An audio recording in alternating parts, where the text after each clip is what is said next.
Now let us begin by entering, for just a moment, into a silence within ourselves. Not the silence of forced quiet, but the inner stillness in which truth announces itself. For unless we become receptive, unless we become still, we cannot hear the gentle whisper of the Spirit that reveals our true identity.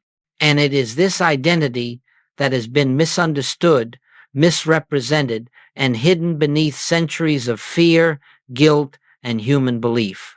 For generations we have been taught to see ourselves as sinners, separate, unworthy, forever trying to win the favor of a God who appears distant and withholding. My friends, this belief did not come from God. It came from the human mind, from a sense of separation that never existed in truth. There is no place in the infinite activity of God where a sinner can be found. There is no such being in the kingdom of God. There is only the child of God, pure, whole, and untouched by anything the human mind calls sin. The tragedy of the sinner concept is not merely that it fills individuals with shame, but that it blinds them to the presence already within. It makes one search outward for forgiveness, outward for redemption, outward for a God who can only be found at the center of one's own being. And so today, let us lay aside, even if only for a moment, the entire mental burden of unworthiness. Let us release the centuries-old conditioning that tells us we must climb some ladder of moral improvement in order to be accepted. God is not withholding anything from you. God is not waiting for you to become better, holier, purer. God is simply waiting to be recognized as the very life of your being. You see, when we accept the label of sinner, we accept a false identity. We accept a selfhood apart from God. And the moment we do that, we step into a life of effort, struggle, guilt, and fear. But when we awaken, when the veil lifts even slightly, we discover that we were never separate to begin with. We discover that identity is not something we earn, it is something we are. In this hour, we are not here to improve the human self or to polish its virtues. We are here to behold the truth that has been true from the beginning, that the soul within you is the offspring of God, that the spirit within you is one with the infinite, that your true identity is the Christ, God expressing as individual being. And if this is so, and it is, then the entire concept of the sinner melts away like a shadow, vanishing in the presence of light. So today, I invite you into a new way of seeing, not self-condemnation, not striving, not pleading with a God you believe is distant, but quiet recognition that the same spirit that animated the life of Jesus, the same presence that formed the worlds, the same love that sustains all creation, this is the very essence of your being. And the purpose of this class is to bring that recognition into your consciousness so clearly, so gently, so deeply, that you may walk free of the old identity and rest in the truth of your divine sonship. Let us move more deeply now into this great truth. For unless we understand the nature of the lie, we cannot awaken to the nature of the self. The entire burden of human experience rests upon one fundamental misconception, the belief that we exist as beings separate and apart from God. This belief is the foundation of the so-called sinner identity, but it is also the root of every fear, every limitation, every discord that has ever appeared in our lives. And yet, my friends, it is a belief without substance, a dream accepted as reality simply because the world has agreed upon it. You see, the human mind, the mind that judges, fears, condemns, remembers offenses, imagines a future, and clings to the past that mind can never know its own source. It can never comprehend the nature of God, because it is but the mechanism of the personal sense of self. The human mind is not the instrument of realization, it is the veil that obscures it. And so long as we attempt to understand spiritual truth through the intellect, we will remain in the bondage of contradiction. The separation we feel is not an actual condition. It is a state of awareness darkness. It is the sleep of forgetting what we are. Just as a man who dreams he is drowning awakens to find himself safe in his bed, so too do we awaken to discover that the entire drama of separation existed only in the dream of the personal mind. The human self, the one burdened with guilt, striving for improvement, frightened by its own inadequacy, is not the self that God created. It is a construct of thought, inherited from centuries of conditioning. It lives by reaction, by fear, by desire, by the belief in two powers, good and evil, God and the world, spirit and matter. And as long as we identify with that self, we must live under the law of duality. But listen closely. Nothing the human self attempts can bring it into union with God, because union already exists. The work is not to become one with God. The work is to awaken to the oneness that has never been broken. The sinner identity cannot awaken. Only the Christ can awaken. The frightened self cannot lift itself into spiritual vision. Only the spirit within can reveal the truth of its own nature. This is why, when Jesus said, "I can of mine own self do nothing," he was revealing the great mystical secret. There is no power in the human mind to know God. It is not equipped for that. It is not designed for that. The human mind belongs to the world of effect, whereas spiritual realization belongs to the realm of cause. And until we relinquish trust in the human mind, in its schemes and judgments, we cannot hear the still small voice that whispers, "Thou art ever with me, and all that I have is thine." The sense of separation, then, is not something we must overcome. It is something we must stop believing in. It is the acceptance of a false identity that must fall away, not by effort, but by recognition. When we see that the sinner self is nothing more than a misperception, we begin to sense another presence behind the mask, a deeper life flowing beneath the thoughts, a quiet eye that has never been afraid, never been guilty, never been apart. In this recognition, the entire structure of separation crumbles, and as it crumbles, a new light begins to dawn, the light of spirit, the awareness of oneness, the realization that God has never been distant, and you have never been other than the expression of his own being. There comes a moment in the life of every earnest seeker, a moment that is not announced by trumpets nor accompanied by any outward sign, when something within begins to loosen its grip upon the old identity. Perhaps it arrives in a moment of weariness, perhaps through deep silence, perhaps in the midst of great difficulty. But however it comes, it is unmistakable.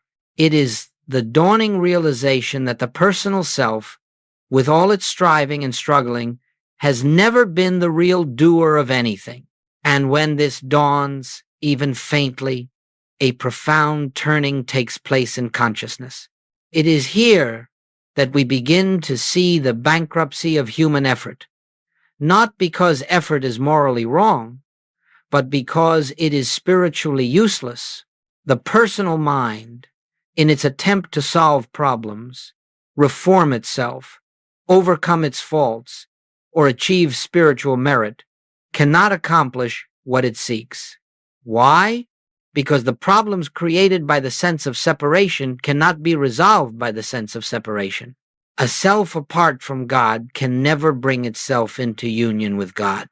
It is like trying to lift oneself by one's own bootstraps. This dawning recognition is the turning point. For the first time, we glimpse the meaning of the words, "I can of mine own self do nothing." And if we sit quietly with that statement, not rushing to interpret it, not resisting it, but simply allowing it to penetrate, we experience a freedom the human self has never known. For in recognizing that the personal self can do nothing, we are simultaneously recognizing that something else, something deeper, something eternal, must be the true life of us. At this moment, the old identity begins to fade. The I that was anxious, the I that felt guilty, the I that tried to be better, begins to dissolve like mist in sunlight. You may notice a lightness, a silence, or simply a release from the compulsion to fix yourself or justify yourself. This is not passivity. It is the emergence of a new center, of being a center not located in the mind, but in the spirit. It is here that many become frightened, for the ego interprets dissolution as death. But I tell you, this is not death, it is birth.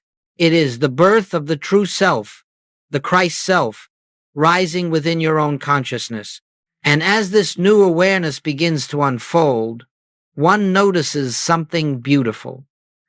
The struggle to reach God is replaced by the recognition that God has always been reaching you. This turning point does not come through reading or study alone. It comes through receptivity, through the quiet willingness to let go of the belief that your life is sustained, directed, or redeemed by human means. It comes when you stop trying to become spiritual and instead yield to the truth that spirituality is the very essence of your being. In this new light, you begin to understand that all your efforts to be good, all your attempts to earn grace, were based on the false idea that God was outside of you. And when that belief falls away, you discover that the divine presence is not something you reach, it is something you reveal. This is the turning point, when the sinner identity begins to crumble and the child of God begins to appear, when the facade of personal power dissolves and the true power of the Father within comes into view, when prayer is no longer supplication, but listening, when life is no longer struggle, but unfolding, when you cease trying to live your life and allow life to live itself as you. And once this turning has begun, once this inner shift has taken root, the path forward is no longer a matter of effort. It becomes a matter of surrender, of recognition, of quiet and steady awareness of the presence that now stirs within. Now we come to the sacred moment, the moment upon which the entire spiritual journey turns. For once the personal sense of identity loosens its hold, even slightly, something wholly new begins to reveal itself. Not through human thought, not through imagination, not through mental effort, but through the quiet operation of grace. It is the revelation of the Christ identity as your very self. And I tell you, nothing in the outer world can compare to this recognition. No achievement, no attainment, no human joy approaches the wonder of discovering who you truly are. Let us understand what takes place here. We are not discovering a new self. We are not receiving a new nature. We are simply awakening to what has always been the truth of our being. The Christ identity is not an attainment. It is a revelation. It is the uncovering of that which has forever existed at the core of our being, hidden only by the belief that we were something else. The Christ is not a person. Do not make that mistake. The Christ is the divine consciousness, individualized as you.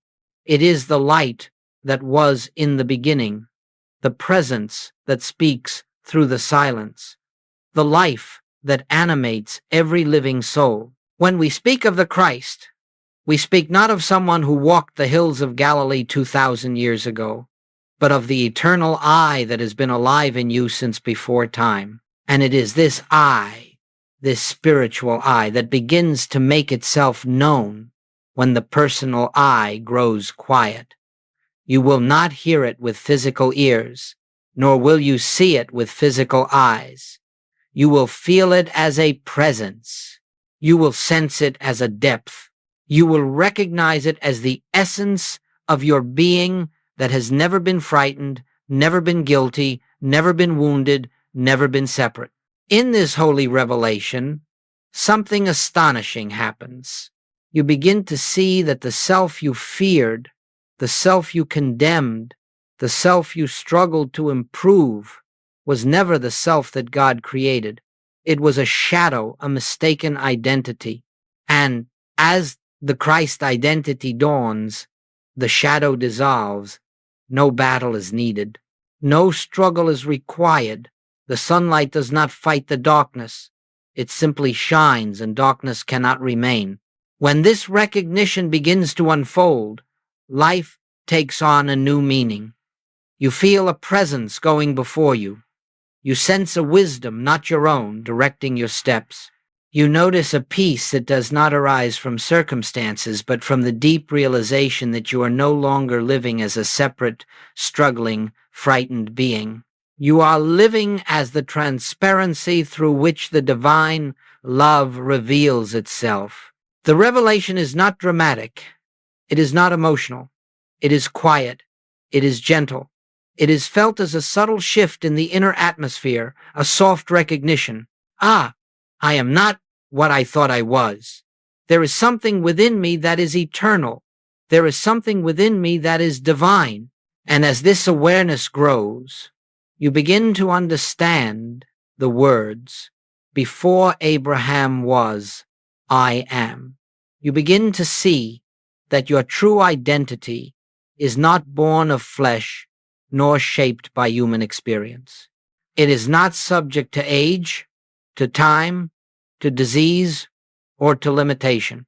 It is the eternal expression of the infinite pure spirit, unchanging and undivided. This is why Goldsmith taught that healing, supply, peace, harmony, these are not demonstrations you achieve. They are the natural unfoldments of recognizing your true identity. When you know yourself as the Christ, you stop feeling needy. You stop begging. You stop fearing. You stop asking for life to be different. Instead, life begins to reveal itself from within through the activity of the presence that has taken its rightful place at the center of your awareness. In this revelation, prayer becomes listening, healing becomes seeing, living becomes abiding. You are no longer a sinner reaching for God. You are the child of God through whom God expresses. You are the instrument through which love reveals its own infinite nature. And the more you rest in this recognition, the more the Christ lives your life for you. This is the turning of water into wine, the transformation of human selfhood into spiritual identity. It is the moment in which your entire life begins to unfold from within, through grace, rather than from without, through effort. And from here forward, everything changes, not because you have changed yourself, but because you have awakened to the self that never needed changing. When the revelation of your true identity begins to take form within you, something subtle but profound occurs. Life itself changes, not because the world has altered, but because you are no longer approaching it from the standpoint of a separate self. You are no longer meeting experience as a sinner in need of forgiveness, nor as a struggler battling conditions, nor as a mind attempting to manipulate circumstances. You begin to live as one who knows, perhaps only faintly at first, yet unmistakably, that you are the child of God, the offspring of the infinite, the expression of a presence that cannot be wounded, diminished, or deprived. This shift does not take place with fanfare. It does not announce itself outwardly, but something inwardly settles, something relaxes, something that has been tense for years, sometimes for lifetimes, begins to loosen. The burden of self-improvement lifts, the strain of proving yourself fades, the fear of punishment dissolves. For in the awareness of sonship, you realize that there is nothing to atone for, nothing to earn, nothing to fix. You begin to understand that the entire drama of guilt and redemption belongs only to the realm of the personal mind, and that the spirit within you has never participated in it. Now observe the changes that follow. Where once relationships were fraught with fear, sensitivity, and conflict, a new gentleness emerges. You begin to see others not as struggling sinners, not as threats, not as sources of harm or disappointment, but as fellow expressions of the same divine life. You cannot hold resentment while recognizing the Christ in another. You cannot fear those in whom you see the presence. And so, without effort, forgiveness arises not as an act of the will, but as the natural fragrance of recognizing the truth. In your affairs, too, transformation begins. Supply, which once seemed dependent on effort, strategy, or struggle, takes on a different character. It begins to unfold as spiritual provision, coming from directions you could not have imagined, arriving without strain, maintaining itself without anxiety. Why? Because the child of God lives by grace, and grace does not depend on human merit or human planning. Grace is the natural outflow of oneness with the infinite source. Likewise, the body responds to this shift. When you no longer identify as a guilty, fearful, condemned being, the tensions that produce illness begin to dissolve. Healing does not come as a miracle performed upon you or as a reward for faith. Healing comes because the false sense of self that produced fear, guilt, and resistance has been replaced by an awareness of harmony, peace, and spiritual identity. The body becomes an instrument of expression, not a battlefield of conflict. You may also notice that your responses to life change. Where once you reacted to appearances with fear, anger, or urgency, now there arises a stillness, a pause, within which the presence makes itself known. You begin to live from the center, not the surface. You begin to respond from spirit, not from emotion. You begin to move through life guided rather than driven. And this guidance does not come as dramatic visions or mystical signs. It comes quietly, gently, through intuition, through inner knowing, through the simple awareness of the next right step. All of this is possible because the fundamental belief that you are a separate, guilty self has dissolved. You are no longer trying to earn your place in the kingdom. You are beginning to realize that you never left it. You are no longer trying to become holy. You are recognizing that holiness is the nature of your being.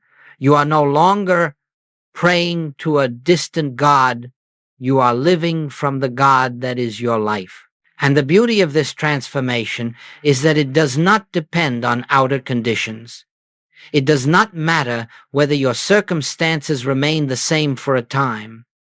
It does not matter whether the world acknowledges your growth.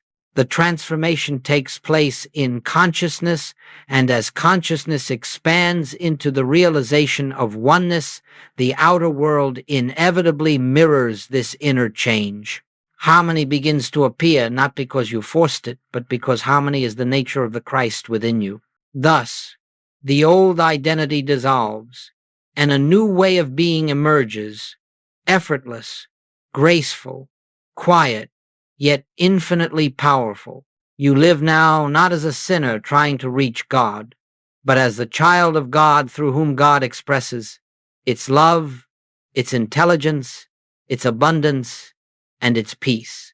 And this, my friends, is the beginning of true freedom, the freedom that comes not from changing the world, but from knowing who you are in the midst of it.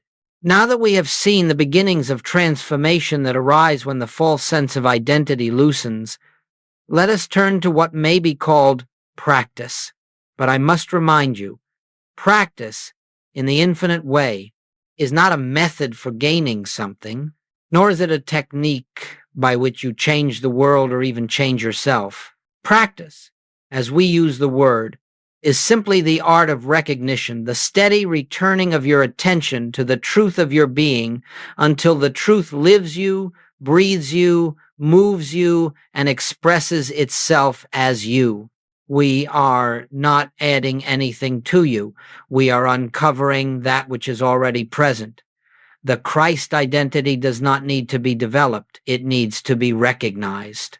It does not need to be strengthened. It needs to be acknowledged. And so our practice is not effort, it is remembrance. Let us begin with inner listening. Every day, indeed, many times a day, allow yourself a moment in which you turn inward, away from the noise of the world and the chatter of the mind, and rest in stillness. Do not seek a message. Do not try to hear words. Do not attempt to receive guidance. Simply be still and know. This knowing is not intellectual. It is a felt awareness of presence. It is the quiet recognition, here within me is the life of God. Whether you feel it or not, whether there is sensation or silence, the practice is the same. You turn within and acknowledge the invisible that animates your being. Next comes the practice of identity. Throughout the day, gently remind yourself, not as affirmation, not as repetition, but as recognition who you truly are. When fear comes, acknowledge, this fear is not mine, for the I that I am is spirit. When lack appears, recognize, this appearance has no power over the Christ that I am. When confronted with conflict, quietly remember, the presence within me is the presence within all. These are not words used to change the outer picture. They are openings in consciousness through which the deeper realization dawns that you are not the outer human trying to manage life, but the inner Christ expressing itself through experience. Let me remind you also of the practice of non-reactivity. The outer human self reacts, the inner Christ responds. Whenever possible, do not meet the world with impulsive judgment, emotion, or fear. Instead, pause, even for a breath, and allow the inner presence to rise. That pause is the doorway through which grace enters.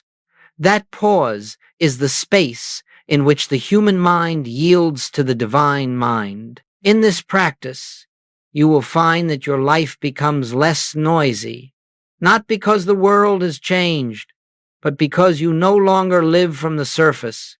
You begin to dwell in the center, in the place where God is known, and from that center, the world appears differently. There is also the practice of seeing. See the Christ in others, not by forcing yourself to think loving thoughts, but by recognizing that the same life that animates you animates everyone. When someone appears as adversary or stranger, quietly say within yourself, behind this appearance is the same presence that lives in me. This recognition does not change them. It reveals you. It brings you into alignment with the truth. And in that alignment, discord dissolves. Now, some will ask, how long must I practice? As long as you believe yourself to be an outer human, practice is necessary. But as recognition deepens, you will find that practice becomes effortless. It becomes your natural state. You live more frequently from the awareness of the inner Christ and less from the demands of the personal self. The shift happens gradually at times and suddenly at others. But it happens, it must happen, because it is not your effort that accomplishes it, it is the nature of truth revealing itself. Remember always that practice is not striving, it is surrender. It is not asking, it is listening.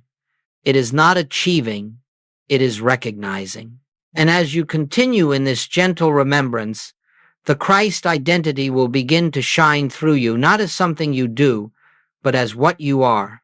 As this inner practice becomes natural, as you return again and again to the quiet recognition of the presence within, something deeper begins to occur, something that cannot be forced, cannot be hurried, and cannot be achieved by any human effort. It is the gradual and sometimes sudden disappearance of the old identity. The sinner self, the personal sense of me, loses its solidity. It becomes transparent. It no longer holds the authority it once had over your thoughts, your emotions, or your experience. In this deepening, the belief that you are a separate, struggling being fades like the echo of a dream you no longer quite remember. This is not an experience of dramatic visions or emotional intensity. It is, rather, a quiet realization that the one you thought you were, the one you tried to improve, defend, justify, correct, or condemn, has no real substance. You begin to see that the personal self was never the self at all. It was merely a mistaken belief, a shadow formed by ignorance. The moment this is seen, even faintly, the shadow begins to vanish, not by battle, not by prayer for deliverance, but by the simple dawning of light. It is here that many students ask, what do I do when old patterns return? What do I do when fear resurfaces or when old emotions arise? And the answer is beautifully simple. Do nothing. Do not fight them. Do not push them away. Do not claim them as your own, for they do not arise in the Christ. They arise in the remnants of the old identity, and their appearance is merely the indication that the deeper self is making itself known, dissolving that which never truly belonged to you. You are not responsible for erasing these patterns. You are responsible only for recognizing that they do not define you. Let them pass like clouds across the sky of your consciousness. Do not identify with them. Do not follow them. Stand still. In your stillness, in your non-reaction, the sinner identity fades. As this process continues, something even more beautiful occurs. You begin to feel the presence as your very self, not as something you touch occasionally in meditation, not as an experience that comes and goes, but as the essence of your being. A quiet joy appears unattached to circumstances. A profound peace arises independent of conditions. A sense of inner stability emerges so anchored that no storm of emotion, no surge of fear, no outer circumstance can shake it. This is not because you have become stronger. It is because the you that could be shaken is dissolving. The child of God is emerging, and the child of God does not live by the world's law. The child of God is sustained by grace, guided from within, protected not by outer defenses but by the very nature of divine presence. You may notice that in this deepening, the need to control life diminishes. The compulsion to explain yourself, to justify yourself, to prove yourself in subtle ways or obvious ones loses its force. Why? Because the self that demanded validation is no longer the one living your life. You begin to feel, perhaps for the first time, that life is living you, that love is expressing itself as you. That wisdom is guiding your steps. This deepening also brings with it a new humility, not the humility of unworthiness, but the humility of truth. The recognition that I, the personal I, can do nothing, because the personal I is not the one who lives. The only I that truly exists is the I of God, the I of Christ, the I that is infinite, eternal, complete. When this is seen, the sinner identity falls away naturally. There is no more room for self-condemnation when you understand that the self you once condemned was never yourself at all.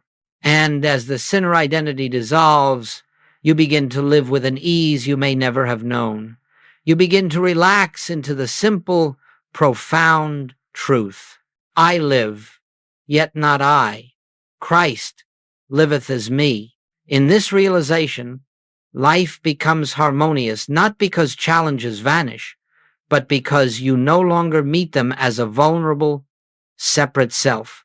You meet them as the transparency through which the presence expresses itself. And in that realization, even the challenges become opportunities to rest more deeply in the truth of who you are. This is the deepening, the quiet, effortless disappearance of the false, and the gentle, luminous appearing of the real. Not two selves battling, but one self revealing itself as the only self there is. As this deepening unfolds, as the old identity dissolves and the awareness of your true sonship becomes the ground from which you live, you will find that the world begins to respond to you in ways that may seem mysterious, even miraculous, when viewed from the standpoint of the personal mind. But remember, these are not miracles. They are the natural effects of a consciousness aligned with its source. They are the fruit of living as the child of God rather than the sinner of the world. When you live as God's child, something happens without your saying a word. You carry an atmosphere with you. You may not feel it, but others will. Your presence will begin to soften hardened attitudes, calm troubled hearts, and dissolve discord simply because the presence within you is active, and the world responds to that presence, even if it does not understand it. People will say, I feel peaceful when you're near, or I don't know why, but I can talk to you. And they will not realize that they are responding not to your personality, but to the Christ shining through your transparency. In your relationships, you will notice that conflict begins to lose its hold. Arguments that once ignited easily now dissipate before they take form. Why? Because resistance can find nothing in you to cling to. The Christ in you does not react, does not defend, does not retaliate, and without reaction, conflict has no life. The sinner identity always resisted. The child of God simply sees, beholds, forgives, and understands. And in that non-resistance, harmony blossoms where discord once grew. In your work or daily activities, you will discover that opportunities arise without your seeking them. People are drawn to the peace you radiate. They sense integrity, wisdom, stability, not as traits of human character, but as the quiet fruits of a consciousness grounded in spirit. You may find that solutions come more swiftly, not because you think more cleverly, but because your mind is no longer cluttered with fear and self-concern.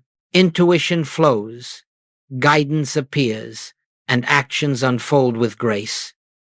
This is the activity of the presence, not the effort of the human mind. Even your environment responds. You may walk into rooms where tension dominates and feel the atmosphere shift without your uttering a word. Animals, children, and sensitive souls feel at ease near you because they respond instinctively to the inner peace that radiates from you. You will see that the world does not change because you try to change it. It changes because you are no longer meeting it through the lens of a separate identity. You are meeting it through the recognition that all life is one, life appearing in infinite forms. Supply becomes a different experience as well. You cease to chase after it, and it ceases to run from you. As Goldsmith taught, supply is not something you get, it is something you reveal. And as you live from the truth of your oneness with the infinite, supply flows naturally from unexpected places, in perfect timing, and with no sense of strain. The child of God does not wonder where his bread will come from. for he lives in the consciousness that all that the Father hath is forever pouring through him. Perhaps one of the most beautiful fruits of this realization is the freedom from fear, not because danger has vanished from the world, but because you no longer live as the one who can be harmed. You know that you are the life of God expressing itself. And in that realization, fear loses its power. You walk in the world with a quiet confidence, not arrogance, not bravado, but the calm assurance that you are upheld by an invisible presence that goes before you, prepares the way, and surrounds you. And what shall we say of the effect on those around you? They will not always understand what has changed, but they will sense that something in you blesses them. They may come to you for comfort without knowing why. They may ask for counsel without realizing that they are seeking not your wisdom but the presence that speaks through you. You become, without intention, a beacon, a light, not of your own making, but of God shining through a consciousness that no longer blocks it. This is why Goldsmith often said that the greatest service you can render the world is the transformation of your own consciousness. When you live as the child of God, your very presence becomes a healing influence. You uplift without speaking. You calm without effort. You heal without trying. For you have ceased to live as a separate self, and the world responds to the Christ as naturally as flowers turn toward light. This is the fruit of sonship. Not a reward, not a prize, but the inevitable expression of a consciousness that knows its source. And as this fruit appears in your life, you will understand deeply, silently, that God's child is not something you became. It is what you have always been, and the world is simply recognizing what has at last been revealed. And now, as we come to the close of this time together, let us rest again in the simplicity of truth, not the truth that the human mind seeks, not the truth that is argued about or defended, but the truth that is felt in the quiet depths of one's being, the truth that dissolves all fear, all guilt, all sense of separation. It is the truth of who you are, the truth of who you have always been, the child of God, the living expression of the infinite, the embodiment of a presence that cannot be tarnished, diminished, or lost. All that has been said here today is not given for the purpose of acquiring knowledge. It is given so that something within you may awaken, something that has slept beneath years of conditioning and centuries of inherited belief. You do not need to become spiritual, for spirituality is the essence of your being. You do not need to reach God, for God is the life that breathes you. You do not need to purify yourself, for the self that God created needs no purification. What is needed is only recognition, gentle, steady, quiet recognition of the presence that has never left you. Let this truth take root. There is no sinner sitting here. There never has been. There has been only a mistaken identity, a false concept, a shadow formed by ignorance of one's source. But shadows have no substance. The moment you turn toward the light, the shadows dissolve of themselves. And so it is with the sinner identity. It falls away the instant you recognize that your true identity is the Christ of God, eternal, whole, complete. From this day forward, allow self-condemnation to have no place in your consciousness. You cannot condemn a shadow and make it real. You cannot condemn yourself without condemning an illusion. Instead, behold yourself as God beholds you, pure, innocent, one with the Father, inseparable from the source of all being. Every time the old voice arises, I am unworthy, I have failed, I am separate, meet it with the quiet truth. That is not I. I am the Christ, the child of the living God. Not with force, not with insistence, but with simple recognition. Let this recognition become your resting place. Let it become the home to which you return in moments of silence, in moments of fear, in moments of joy, in moments of doubt. For the presence within you is not intermittent, it is constant. It does not come and go. Your awareness of it comes and goes. And as you abide more frequently in this awareness, you will find that life takes on an entirely new character, lighter, freer, more peaceful, not because you have changed the world, but because you have awakened to the truth of the self that walks through it. Now let us enter, for these last moments, into a deep inner quiet, a silence in which all striving ceases and only being remains. Let us rest in the consciousness that God is the life of us, the mind of us, the soul of us. And as this truth settles into our awareness, let us feel the burden lift, the fear dissolve, the old identity fall away. For in this stillness, the Christ stands revealed, not as something separate from you, but as the very essence of your being. Carry this awareness with you. Let it be the invisible mantle around your shoulders, the soft light in your heart, the steady foundation beneath your feet. Wherever you go, the presence goes. Whatever you do, the presence does. And as you live from this truth, you will find that your life becomes a quiet blessing to the world, not through effort, but through being. My friends, you have never been separate. You have never been alone. You have never been a sinner. You have always been and will forever be the beloved expression of the infinite. Rest in that truth. Live in that truth, and let that truth live as you